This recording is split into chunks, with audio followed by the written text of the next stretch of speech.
காதல் suicide, கல்யாணಕ್ಕೆ disturb ஆகிறது, பிரிஞ்சு போகுது, இல்லைன்னா தங்கக்காக சண்டை போடுறதோ, நகைக்காக சண்டை போடுறதோ, இல்லை இடத்துக்காக சண்டை போடுறதோ, அது மனசங்கடமாக அதிகமாக நடக்குது.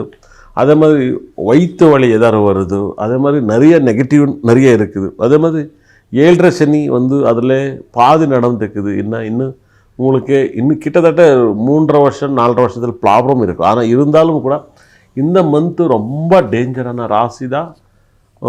ரொம்ப ரொம்ப ரொம்ப டேஞ்சரான ராசி மேஷராசிக்காரருக்கு ஒன்று பரிகாரம் நீங்கள் வீட்டில் பண்ணிக்கணுன்னா, நீங்கள் எப்போவுமே இந்த ராவு காலத்தில் கோயிலுக்கு போகிறீங்க, எல்லோரும் கூட கோயிலுக்கு போகிறீங்க. ஆனால் லேடிஸ் வீட்டில் கோயிலுக்கு போகாமல் உங்கள் வீட்டில் மஞ்சள், லெமன், சால்ட் இந்த 3 தேய்ச்சி இந்த ராவு காலத்தில் நல்லா குளிச்சுட்டா உடம்புக்கு தேய்ச்சி, நல்லா கபாப் எப்படி ஊற வைக்கிறீங்க, கோபி மஞ்சூரி எப்படி ஊற வைக்கிறீங்க,